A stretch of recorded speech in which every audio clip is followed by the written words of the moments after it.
Hi hello friends, welcome back to my YouTube channel. ಸ್ನೇಹಿತರೆ, ಇವತ್ತಿನ classes science ವಿಜ್ಞಾನಕ್ಕೆ ಸಂಬಂಧಪಟ್ಟಂಥ ಪ್ರಮುಖ ಪ್ರಶ್ನೋತ್ತರಗಳನ್ನ ನೋಡ್ತಾ ಹೋಗೋಣ ಸ್ನೇಹಿತರೆ.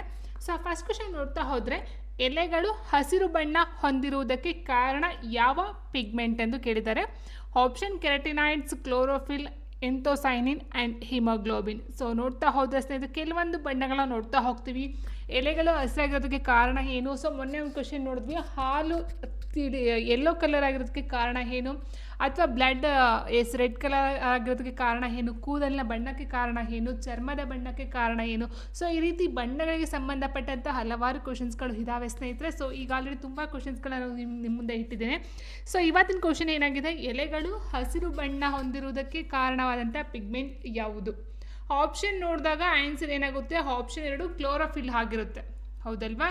ಎಲೆಗಳು ಹಸಿರು ಬಣ್ಣಕ್ಕೆ ಮುಖ್ಯ ಕಾರಣ ಕ್ಲೋರೋಫಿಲ್. ಸೊ ಇನ್ನು ಹಿಮೋಗ್ಲೋಬಿನ್ ಬಂದು ಈ ಒಂದು ಏನು ರಕ್ತದ ಒಂದು ಬಣ್ಣಕ್ಕೆ ಕೆಂಪಾಗಿರಲು ಕಾರಣ ಹಿಮೋಗ್ಲೋಬಿನ್ ಆಗಿರುತ್ತೆ. ಇನ್ನು ಕೆರಟಿನಾಯ್ಡ್ಸ್ ಅಂತ ಹೇಳಿದಾಗ ಸ್ನೇಹಿತರೆ, ಕೆರಾಟಿನ್ ಅಂತಕ್ಕಂಥ ಕೂದಲಿನ ಒಂದು ಬಣ್ಣಕ್ಕೆ ಕಾರಣವಾದರೆ ಮತ್ತು ಕೆರಾಟಿನ್ ಅಂತ ಬರುತ್ತೆ.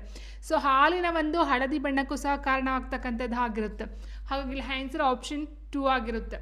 ಸೊ ನೋಡಿ, ಕ್ಲೋರೋಫಿಲ್ ಅಂತಕ್ಕಂಥದ್ದು ಸೂರ್ಯನ ಬೆಳಕಿನ ಶೋಷಣೆಯಲ್ಲಿ ಮುಖ್ಯ ಪಾತ್ರವನ್ನು ವಹಿಸ್ತಕ್ಕಂಥದ್ದಾಗಿರುತ್ತೆ. ಆ್ಯಂಡ್ ಸಸ್ಯಗಳಿಗೆ ಹಸಿರು ಬಣ್ಣವನ್ನು ನೀಡ್ತಕ್ಕಂಥದ್ದಾಗಿರುತ್ತೆ. ಮತ್ತು ಪ್ರಕಾಶ ಸಂಶ್ಲೇಷಣೆ ಅಂದರೆ ಫೋಟೋಸಿಂಥೆಸಿಸ್ ಪ್ರಕ್ರಿಯೆಯಲ್ಲಿ ಪ್ರಮುಖವಾಗಿ ಪಾತ್ರವನ್ನು ವಹಿಸ್ತಕ್ಕಂಥದ್ದು ಆಗಿರುತ್ತೆ. ಸೊ ಇಲ್ಲಿ ಫೋಟೋಸಿಂಥೆಸಿಸ್, ದ್ಯುತಿ ಸಂಶ್ಲೇಷಣೆ ಅಂತ ಏನು ಹೇಳ್ತೀವೋ, ಸೊ ಆ ಒಂದು ಪ್ರಕ್ರಿಯೆಯಲ್ಲಿ ಕ್ಲೋರೋಫಿಲ್ ತನ್ನ ಒಂದು ಕಾರ್ಯವನ್ನು ಮಾಡ್ತಾ ಹೋಗುತ್ತೆ. ಆ್ಯಂಡ್ ನೆಕ್ಸ್ಟ್, ಆವೃತ್ತಿಯ ಕಾನೂನನ್ನು ಯಾರು ಪ್ರಸ್ತಾಪಿಸಿದರು? ಲಾವೋಸಿಯರ್, ಮೆಂಡಲಿ, ಓಮ್, ಡಾಲ್ಟನ್. ಆವೃತ್ತಿಯ ಕಾನೂನು ಮೀನ್ಸ್ ನಿಯಮ ಅಂತ ಹೇಳ್ತೀವಿ. ಆವೃತ್ತಿಯ ನಿಯಮವನ್ನು ಯಾರು ಪ್ರಸ್ತಾಪಿಸಿದರು? ಆನ್ಸರ್ ಆಪ್ಷನ್ 4 ಡಾಲ್ಟನ್ ಆಗಿರುತ್ತೆ. ಸೊ ನೋಡಿ ಸ್ನೇಹಿತರಲ್ಲಿ, ಡಾಲ್ಟನ್ ತನ್ನ ಪರಮಾಣು ಸಿದ್ಧಾಂತದಲ್ಲಿ ಹೇಳ್ತಾ ಹೋಗ್ತಾನೆ, ಆವೃತ್ತಿಯ ನಿಯಮವನ್ನು ಕೊಡ್ತಾ ಹೋಗ್ತಾನೆ. ಸೊ ಆವೃತ್ತಿಯ ನಿಯಮ ಅಂದರೆ ಏನಂತ ಹೇಳಿದ್ರೆ, ಪರಮಾಣುಗಳು ಪುನಃ ನಿರ್ಮಾಣಗೊಳ್ಳುವುದಿಲ್ಲ ಅಥವಾ ನಾಶವಾಗುವುದಿಲ್ಲ ಅಂತಕ್ಕಂಥ ಒಂದು ಹೇಳಿಕೆಯನ್ನು ಕೊಡ್ತಾ ಹೋಗ್ತಾನೆ, ಒಂದು ನಿಯಮ, ಒಂದು ಲಾವನ್ನು ಕೊಡ್ತಾ ಹೋಗ್ತಾನೆ. ಸೊ ಅದನ್ನು ಡಾಲ್ಟನ್ ನಿಯಮ ಅಂತ ಹೇಳ್ತೀವಿ. ಆ್ಯಂಡ್ ನೆಕ್ಸ್ಟು, ಶುದ್ಧ ನೀರಿನ ಪಿ ಎಚ್ ಮೌಲ್ಯವೆಷ್ಟು ಅಂತ ಕೇಳಿದ್ರೆ ಆಪ್ಷನ್ 5, 7, 9, 3 ಸ್ನೇಹಿತರೆ. ಸೊ ನೋಡಿ, ನಾವು ನೋಡ್ತಾ ಹೋದರೆ ಶುದ್ಧ ನೀರು ಅಂತ ಹೇಳಿದಾಗ ಇಲ್ಲಿ ವಾಟರ್ ಬರುತ್ತೆ 7. ಇಟ್ ಮೀನ್ಸ್ ನ್ಯೂಟ್ರಲ್, ತಟಸ್ಥ ಅಂತ ಹೇಳ್ತೀವಿ ಸ್ನೇಹಿತರೆ, 7. ಸೊ 7ಕ್ಕಿಂತ ಕಡಿಮೆ ಬರ್ತಕ್ಕಂಥೆಲ್ಲ ನೋಡಿ, ಟೊಮ್ಯಾಟೊ, ಲೆಮನ್ ಆಗಿರ್ಬೋದು, ಬ್ಯಾಟ್ರಿ ಆಗಿರ್ಬೋದು, ಸ್ಟೊಮಾಕ್ ಆ್ಯಸಿಡ್, ಇದು ಮೀನ್ಸ್ HCl ಅಂತ ಹೇಳ್ತೀವಿ, ಹೈಡ್ರೋಕ್ಲೋರಿಕ್ ಆ್ಯಸಿಡ್ ಆಗಿರ್ಬೋದು, ವಿನೆಗರು, ಕಾಫಿ. ಸೊ ಇದೆಲ್ಲ 7ಕ್ಕಿಂತ ಕಡಿಮೆ ಇದೆ. ಸೊ ಇದೆಲ್ಲ ಆ್ಯಸಿಡ್ಸ್ ಆಗಿರುತ್ತೆ. ಆ್ಯಸಿಡ್ಸ್ ಅಂತ ಹೇಳಿದ್ರೆ ಆಮ್ಲಗಳು. ಅದಕ್ಕಿಂತ ಜಾಸ್ತಿ ನೋಡ್ತಾ ಹೋದರೆ blood, stomach tablets, soap, drain cleaner, so baking soda, ammonium solution, bleach. So ಇದೆಲ್ಲ 7ಕ್ಕಿಂತ ಜಾಸ್ತಿ ಇರ್ತಕ್ಕಂಥದ್ದು ಪ್ರತ್ಯಾಮ್ಲ ಬರುತ್ತೆ. ಬೇಸಿಕ್ ಅಂತ ಏನು ಹೇಳ್ತೀವೋ, ಸೊ ಅದರ ಅಡಿಯಲ್ಲಿ ಬರ್ತಕ್ಕಂಥದ್ದು 7ಕ್ಕಿಂತ ಜಾಸ್ತಿ ಇರುತ್ತೆ. ಆಮ್ಲ, ಆ್ಯಸಿಡ್ಸ್ ಬಂದು 7ಕ್ಕಿಂತ ಕಡಿಮೆ ಇರುತ್ತೆ. ವಾಟರ್ ಬಂದು 7 ನ್ಯೂಟ್ರಲ್ ಆಗಿರುತ್ತೆ. ಓಕೆ, ಸೊ ಆಮ್ಲ ಮಳೆ ಬರುತ್ತೆ 5 ಪಾಯಿಂಟ್ ಸಮಥಿಂಗು. ಸೊ ಆಮ್ಲ ಅಂತಕ್ಕಂಥದ್ದು ಆಮ್ಲ ಮಳೆ, ಸೊ ಅದು ಒಂದು ಆಮ್ಲ ಆಗಿರುತ್ತೆ. ಓಕೆ, ಸೊ ಇಲ್ಲಿ ಆನ್ಸರ್ ಯಾವ್ದು ಬರುತ್ತೆ? ಆಪ್ಷನ್ 2, 7. ಇದು ಶುದ್ಧ ನೀರಿನ P H value. And next, ಭೂಮಿಯ ಅತ್ಯಂತ ಹಗುರವಾದ ವಾಯು ಯಾವುದು? ಅಥವಾ ಅನಿಲ ಕೇಳ್ಬೋದು. ಅತ್ಯಂತ ಹಗುರವಾದ ಅನಿಲ ಯಾವುದು ಅಂತ ಹೇಳಿದ್ರೆ ಆಮ್ಲಜನಕ, ಹೈಡ್ರೋಜನ್, ನೈಟ್ರೋಜನ್, ಹೀಲಿಯಂ ಅಂತ ಕೊಟ್ಟಿದ್ದಾರೆ.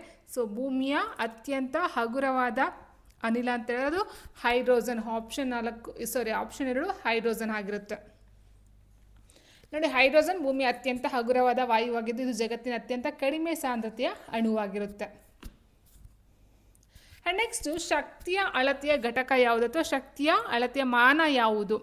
Newton, joule, volt, ampere. So ಕೊಟ್ಟಂಥ ಆಪ್ಷನ್ಗಳಲ್ಲಿ ನೋಡಿ ಸ್ನೇಹಿತರೆ, ಶಕ್ತಿ ಮತ್ತು ಕೆಲಸ ಎರಡರ ಒಂದು ಅಳತೆ ಘಟಕ ಸಹ ಒಂದೇ ಆಗಿರುತ್ತೆ. ಅದು ಆನ್ಸರ್ ಆಪ್ಷನ್ 2 ಜೌಲ್ ಆಗಿರುತ್ತೆ. ಇನ್ನು ಉಳಿದಂತೆ ನೋಡ್ತಾ ಹೋದಾಗ ನ್ಯೂಟನ್ ಬಂದು ಬಲ, ಫೋರ್ಸ್ನ ಒಂದು SI ಯೂನಿಟ್ ಆಗಿರುತ್ತೆ. ವೋಲ್ಟ್ ಬಂದು ವಿದ್ಯುತ್ ವಿಭವ ಆಗಿರುತ್ತೆ ಅಥವಾ ವೋಲ್ಟೇಜ್ ಆಗಿರುತ್ತೆ. ಆ್ಯಂಡ್ ಆಂಪಿಯರ್ ಬಂದು ವಿದ್ಯುತ್ ಪ್ರವಾಹ. ಸೊ ಇದರ ಒಂದು SI ಯೂನಿಟ್ ಆಗಿರುತ್ತೆ. ಇನ್ನು ಜೌಲ್ ಅಂತ ಅಂದರೆ ಒಂದು ನ್ಯೂಟನ್ ಶಕ್ತಿಯನ್ನು 1 ಮೀಟರ್ ದೂರಕ್ಕೆ ಅನ್ವಯಿಸಿದಾಗ ಉತ್ಪತ್ತಿಯಾಗುವ ಶಕ್ತಿಯ ಪ್ರಮಾಣವಾಗಿರುತ್ತೆ. ನೆಕ್ಸ್ಟು, ಪಠ್ಯಪುಸ್ತಕಗಳಲ್ಲಿ ನಮೂದಿಸಲಾಗಿರುವ E=mc² ಸಮೀಕರಣವನ್ನು ಯಾರು ಪ್ರತಿಪಾದಿಸಿದರು? ಐನ್ಸ್ಟೀನ್ ಥಿಯರಿ ಅಂತಲೇ ಹೇಳ್ತೀವಿ ಸ್ನೇಹಿತರೆ ನಾವು. ಐನ್ಸ್ಟೀನ್ ಥಿಯರಿ ಅಂತಕ್ಕಂಥದ್ದು E=mc². So answer option 1 Einstein ಆಗಿರುತ್ತೆ, ಆಲ್ಬರ್ಟ್ ಐನ್ಸ್ಟೀನ್. ನೋಡಿ, ಇಲ್ಲಿ ಈ ಸಮೀಕರಣವನ್ನು ಆಲ್ಬರ್ಟ್ ಐನ್ಸ್ಟೀನ್ ತಮ್ಮ ಸಾಪೇಕ್ಷತಾವಾದದಲ್ಲಿ ಒಂದು ಥಿಯರಿ ಆಫ್ ರಿಲೇಟಿವಿಟಿ ಅಥವಾ ಐನ್ಸ್ಟೀನ್ ಥಿಯರಿ ಅಂತ ಏನು ಹೇಳ್ತೀವೋ ಸೊ ಅದನ್ನು ಅವರು ಪ್ರತಿಪಾದನೆ ತರ್ತಾ ಹೋಗ್ತಾರೆ. ಇದು ಶಕ್ತಿಯ ಭಾರಿತ ದ್ರವ್ಯ ಮತ್ತು ಸೊ ಎಮ್ ಮೀನ್ಸ್ ಮಾಸ್ ದ್ರವ್ಯ, okay, E means energy, so C means ಬೆಳಕಿನ ವೇಗ, ವೇಗ ಅಂತ ಹೇಳಿದಾಗ ವೆಲಾಸಿಟಿ ಅಂತ ಹೇಳ್ತೀವಿ ಸ್ನೇಹಿತರೆ, ನಡುವಿನ ಸಂಬಂಧವನ್ನು ವಿವರಿಸ್ತಕ್ಕಂಥದ್ದು ಆಗಿರುತ್ತೆ. E = mc². ಭೂಮಿಯ ಗಾತ್ರಕ್ಕೆ ಹೋಲಿಸಿದರೆ ಚಂದ್ರನ ಗಾತ್ರ ಎಷ್ಟು ಅಂತ ಕೇಳಿದರೆ 1/2, 1/4, 1/6, 1/8.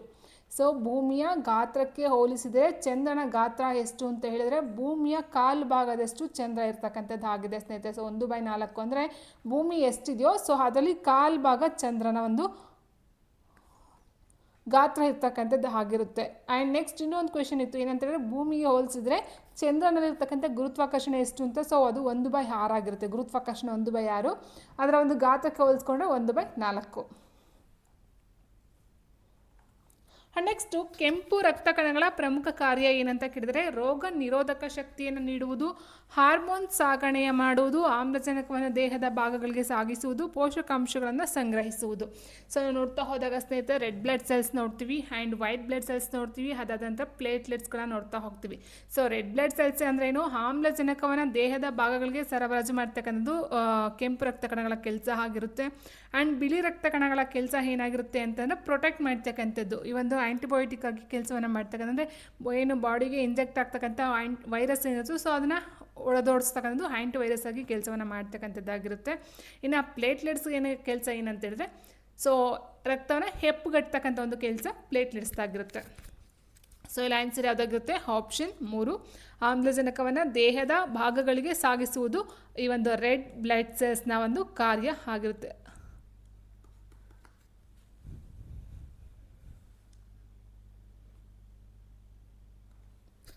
ನೆಕ್ಸ್ಟು ರಕ್ತ ಪರಿಚಲನೆಯನ್ನು ಸಂಶೋಧಿಸಿದವರು ಯಾರು?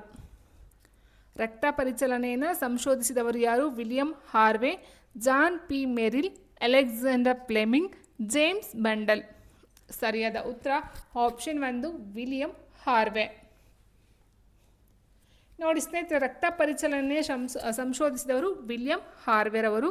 ಇವರು ಇಂಗ್ಲೆಂಡಿನ ಪ್ರಸಿದ್ಧ ವೈದ್ಯರಾದ ಇವರು 1628ರಲ್ಲಿ ಈ ಒಂದು ರಕ್ತ ಪರಿಚಲನೆಯ ವ್ಯವಸ್ಥೆಯನ್ನು ಮೊಟ್ಟ ಮೊದಲ ಬಾರಿಗೆ ಜಗತ್ತಿಗೆ ಪರಿಚಯಿಸ್ತಕ್ಕಂಥದ್ದು ಆಗಿರುತ್ತೆ. ಇನ್ನು ಕೊಟ್ಟಿರ್ತಕ್ಕಂಥ ಆಪ್ಷನಲ್ಲಿ ಅಲೆಕ್ಸಾಂಡರ್ ಫ್ಲೆಮಿಂಗ್ ಕೊಟ್ಟಿದ್ದಾರೆ. ಸೊ ಇವರು 1928ರಲ್ಲಿ ಈ ಒಂದು ಮೊದಲ ಆ್ಯಂಟಿಬಯೋಟಿಕ್ ಪೆನ್ಸಿಲಿನನ್ನು ಕಂಡುಹಿಡಿತಾರೆ, very important. And next option ಏನಿದೆ, ಸೊ ಜಾನ್ ಪಿ ಮೆರಿಲ್ ಕೊಟ್ಟಿದ್ದಾರೆ. ಜಾನ್ ಪಿ ಮೆರಿಲ್ರವರು ಇವರು ಅಮೆರಿಕಾದ ವೈದ್ಯರು ಮತ್ತು ಮೂತ್ರಪಿಂಡ ಕಸಿ ಹಾಗೂ ಡಯಾಲಿಸಿಸ್ ಕ್ಷೇತ್ರದ ಪ್ರವರ್ತಕರಾಗಿದ್ದರು. ಇವರನ್ನು ನೆಫ್ರಾಲಜಿಯ ಪಿತಾಮಹ ಎಂದು ಕರೆಯಲಾಗುತ್ತದೆ. ವೆರಿ ವೆರಿ ಇಂಪಾರ್ಟೆಂಟ್ ಸ್ನೇಹಿತರೆ, ನೋಡ್ತಾ ಹೋಗಿ. ಸೊ ಮೂತ್ರಪಿಂಡದ ಕಸಿ ಮಾಡಿಸ್ತಕ್ಕಂಥದ್ದಾಗಿದ್ದು ಡಯಾಲಿಸಿಸ್, ಮೂತ್ರಪಿಂಡಕ್ಕೆ ಸಂಬಂಧಪಟ್ಟಂತೆ ಡಯಾಲಿಸಿಸ್ ಕ್ಷೇತ್ರದ ಪ್ರವರ್ತಕರಾಗಿದ್ದು ಇವರನ್ನು ನೆಫ್ರಾಲಜಿಯ ಪಿತಾಮಹ ಎಂದು ಕರೆಯಲಾಗುತ್ತದೆ. ಓಕೆ, 1954ರಲ್ಲಿ ವಿಶ್ವದ ಮೊದಲ ಯಶಸ್ವಿ ಮೂತ್ರಪಿಂಡ ಕಸಿ ಶಸ್ತ್ರಚಿಕಿತ್ಸೆಯನ್ನು ಬೋಸ್ಟನ್ ಪೀಟರ್ ಬೆಂಟ್ ಬ್ರೀಗನ್ ಆಸ್ಪತ್ರೆಯಲ್ಲಿ ಯಶಸ್ವಿಯಾಗಿ ನಡೆಸ್ತಕ್ಕಂಥದ್ದು ಒಂದಾಗಿರುತ್ತೆ. ಸೊ ಹಾಗಾಗಿ ಇವರನ್ನು ನೆಫ್ರಾಲಜಿಯ ಪಿತಾಮಹ ಎಂದು ಕರೆಯಲಾಗುತ್ತದೆ. ಓಕೆ, ಸೊ ಇಲ್ಲಿಷ್ಟು ಅರ್ಥ ಮಾಡ್ಕೋಬೇಕಾಗುತ್ತೆ. ಮೂತ್ರಪಿಂಡ ಕಸಿ ಮತ್ತು ಡಯಾಲಿಸಿಸ್ ಕ್ಷೇತ್ರಕ್ಕೆ ಪ್ರವರ್ತಕರು ಮತ್ತು ನೆಫ್ರಾಲಜಿಯ ಪಿತಾಮಹ ಮತ್ತು ಯಾವ ಒಂದು ಆಸ್ಪತ್ರೆಯಲ್ಲಿ ಇವರು ಈ ಒಂದು ಕೆಲಸವನ್ನು ನಿರ್ವಹಣೆ ಫಸ್ಟ್ಗೆ ಕಂಡುಹಿಡಿತಾರೆ ಅಂತಕ್ಕಂಥದ್ದು ಸಹ ಆಗಿರುತ್ತೆ. ನೆಕ್ಸ್ಟು ಪ್ರೋಟೀನ್ ನ್ಯೂನತೆಯಿಂದ ಬರುವ ಕಾಯಿಲೆ ಯಾವುದು? ಕ್ವಾಶಿಯರ್ಕರ್, ಹಿಮೋಫೀಲಿಯಾ, ಅನಿಮಿಯಾ, ಅಲ್ಸರ್ ಅಂತ ಕೊಟ್ಟಿದ್ದಾರೆ. ಸೊ ನೋಡ್ತಾ ಹೋದಾಗ ಪ್ರೋಟೀನ್ ನ್ಯೂನತೆಯಿಂದ ಬರ್ತಕ್ಕಂಥ ಒಂದು ಕಾಯಿಲೆ ಅಂತ ಹೇಳಿದ್ರೆ ಆಪ್ಷನ್ 1 ಕ್ವಾಶಿಯರ್ಕರ್ ಆಗಿರುತ್ತೆ. ಸೊ ಇನ್ನು ಉಳಿದಂತೆ ನೋಡ್ತಾ ಹೋದಾಗ ಸ್ನೇಹಿತರೆ ಎನಿಮಿಯಾ ಇದು ರಕ್ತದಲ್ಲಿನ ಹಿಮೋಗ್ಲೋಬಿನ್ ಅಥವಾ ಕೆಂಪು ರಕ್ತ ಕಣಗಳ ಕೊರತೆಯಿಂದ ಬರ್ತಕ್ಕಂಥದ್ದಾಗಿರುತ್ತೆ. ಎನಿಮಿಯಾ ಬಂದು ರಕ್ತಹೀನತೆ ಅಂತ ಏನು ಹೇಳ್ತೀವೋ ಸೊ ಅದಾಗಿರುತ್ತೆ. ಇನ್ನು ಹಿಮೋಫೀಲಿಯಾ ಇದೊಂದು ಆನುವಂಶಿಕ ರಕ್ತಸ್ರಾವದ ಕಾಯಿಲೆ ಆಗಿರುತ್ತೆ. ಅಲ್ಸರ್ ಬಂದು ಹೊಟ್ಟೆ ಹುಣ್ಣು, ಅಂದರೆ ಹೊಟ್ಟೆ ಒಳಗಡೆ ಕರುಳೊಳಗಡೆ ಹುಣ್ಣಾಗ್ತಕ್ಕಂಥದ್ದು. ನೆಕ್ಸ್ಟು ಮೆದುಳಿನ ಅತ್ಯಂತ ದೊಡ್ಡ ಭಾಗ ಯಾವುದು? ಅನುಮಸ್ತಿಷ್ಕ, ಮಧ್ಯ ಮೆದುಳು, ಸೆರಿಬ್ರಮ್, ಸೆಫಾಲಾನ್ ಅಂತ ಕೊಟ್ಟಿದ್ದಾರೆ. ಮೆದುಳಿನ ಅತ್ಯಂತ ದೊಡ್ಡ ಭಾಗ ಬಂದು ಸೆರಿಬ್ರಮ್, ಆಪ್ಷನ್ 3 ಆಗಿರುತ್ತೆ. ಸೊ ಸೆರಿಬ್ರಮ್ ಬಂದು ಒಟ್ಟು 85% ಭಾಗದಷ್ಟು ಅದೇ ಆವರಿಸ್ಕೊಂಡಿದೆ. ಮೆದುಳಲ್ಲಿ ಇರ್ತಕ್ಕಂಥ ಮೆದುಳು ಏನಿದೆಯೋ ಗಾತ್ರ ಅದರಲ್ಲಿ 85% ಈ ಒಂದು ಸೆರಿಬ್ರಮ್ನೇ ಇರ್ತಕ್ಕಂಥದ್ದು. ಸೊ ಇದರ ಪ್ರಮುಖ ಕಾರ್ಯ ಅಂತ ಹೇಳಿದ್ರೆ ಆಲೋಚನೆ, ಬುದ್ಧಿಶಕ್ತಿ, ಜ್ಞಾಪಕ ಶಕ್ತಿ, ಕಲಿಕೆ ಮತ್ತು ಸ್ವಯಂ ಪ್ರೇರಿತ ಸ್ನಾಯುಗಳ ಚಲನೆಯನ್ನು ನಿಯಂತ್ರಣವನ್ನು ಮಾಡ್ತಕ್ಕಂಥದ್ದು ಇದರ ಒಂದು ಪ್ರಮುಖ ಕೆಲಸ ಆಗಿರುತ್ತೆ. ಇನ್ನು ಸೆರಿಬೆಲ್ಲಮ್ ಬಂದು ಇದು 2ನೇ ಅತಿ ದೊಡ್ಡ ಭಾಗವಾಗಿದ್ದು ದೇಹದ ಸಮತೋಲನ ಮತ್ತು ಚಲನೆಯನ್ನು ನಿಯಂತ್ರಿಸ್ತಕ್ಕಂಥದ್ದು ಆಗಿರುತ್ತೆ. ನೆಕ್ಸ್ಟ್ ಮೆಡಲ್ ಆಬ್ಲಾಂಗೇಟ ಬಂದು ಇದು ಮೆದುಳಿನ ಕಾಂಡದ ಭಾಗವಾಗಿದ್ದು ಹೃದಯ ಬಡಿತ ಮತ್ತು ಉಸಿರಾಟದಂಥ ಅನೈಚ್ಛಿಕ ಕ್ರಿಯೆಗಳನ್ನು ನಿರ್ವಹಿಸುತ್ತದೆ. ದ್ಯುತಿವಿದ್ಯುತ್ ನಿಸರಣ ತತ್ವವನ್ನು ಹೊಂದಿದ ವಸ್ತು ಯಾವುದು? ಇಲ್ಲಿ ದ್ಯುತಿವಿದ್ಯುತ್ ತತ್ವವನ್ನು ಹೊಂದಿರತಕ್ಕಂಥ ವಸ್ತು ಯಾವುದು ಅಂತ ಹೇಳಿದ್ರೆ ಆಪ್ಷನ್ 3 ಟೆಲಿವಿಷನ್ ಕ್ಯಾಮ್ರಾ ಅಂತ ಬರುತ್ತೆ ಸ್ನೇಹಿತರೆ. ಸೊ ಅದಾಗಿರುತ್ತೆ ನೋಡಿ. ಟೆಲಿವಿಷನ್ ಕ್ಯಾಮ್ರಾದಲ್ಲಿ ಇಮೇಜ್ ಸೆನ್ಸರ್ಗಳನ್ನು ಯೂಸ್ ಮಾಡಿಕೊಂಡು ಬೆಳಕನ್ನು ಗ್ರಹಿಸಿದಾಗ ದ್ಯುತಿವಿದ್ಯುತ್ ಪರಿಣಾಮದ ಮೂಲಕ ಎಲೆಕ್ಟ್ರಾನ್ಗಳನ್ನು ಬಿಡುಗಡೆ ಮಾಡಿದೆ. ಮೀನ್ಸ್ ಟೋಟಲಾಗಿ ಹೇಳ್ಬೇಕಂದ್ರೆ ಈ ಒಂದು ಏನು ಕೊಟ್ಟಿದ್ದಾರೋ ದ್ಯುತಿವಿದ್ಯುತ್ ನಿಸರಣ ತತ್ವ, ಫೋಟೋ ಎಲೆಕ್ಟ್ರಿಕ್ ಎಮಿಷನ್, ಸೊ ಅದರ ತತ್ವದ ಆಧಾರದ ಮೇಲೆ ಕೆಲಸವನ್ನು ಮಾಡ್ತಕ್ಕಂಥದ್ದಾಗಿರುತ್ತೆ. ಇನ್ನು ರಾಡಾರ್ ಬಂದು ರೇಡಿಯೋ ಅಲೆಗಳ ಪ್ರತಿಫಲನ, ಸೊ ಡಾಪ್ಲರ್ ಪರಿಣಾಮ ತತ್ವವನ್ನು ಆಧರಿಸಿ ಮಾಡ್ತಕ್ಕಂಥದ್ದು ಆಗಿದೆ. ವಸ್ತುವಿನ ದೂರ ಮತ್ತು ವೇಗವನ್ನು ಪತ್ತೆ ಹಚ್ಚಲು ಯೂಸ್ ಮಾಡ್ತಕ್ಕಂಥದ್ದು. ಲೇಸರ್ ಅಂದರೆ ನಿಮ್ಗೆ ಗೊತ್ತೇ ಇದೆ, ಬೆಳಕಿಗೆ ಸಂಬಂಧಪಟ್ಟಂತೆ ಆಗಿರುತ್ತೆ ಸ್ನೇಹಿತರೆ. ಬೆಳಕಿನ ಪ್ರವರ್ಧನೆಗೆ ಸಂಬಂಧಪಟ್ಟಂತೆ ಆಧಾರದ ಮೇಲೆ ಕೆಲಸವನ್ನು ಮಾಡ್ತಕ್ಕಂಥದ್ದು. ಸೊ ಇಲ್ಲ ಆನ್ಸರು ಟೆಲಿವಿಷನ್ ಕ್ಯಾಮ್ರಾ ಬಂದು ದ್ಯುತಿವಿದ್ಯುತ್ ನಿಸರಣ ತತ್ವದ ಆಧಾರದ ಮೇಲೆ ಕೆಲಸವನ್ನು ಮಾಡ್ತಕ್ಕಂಥದ್ದಾಗಿರುತ್ತೆ.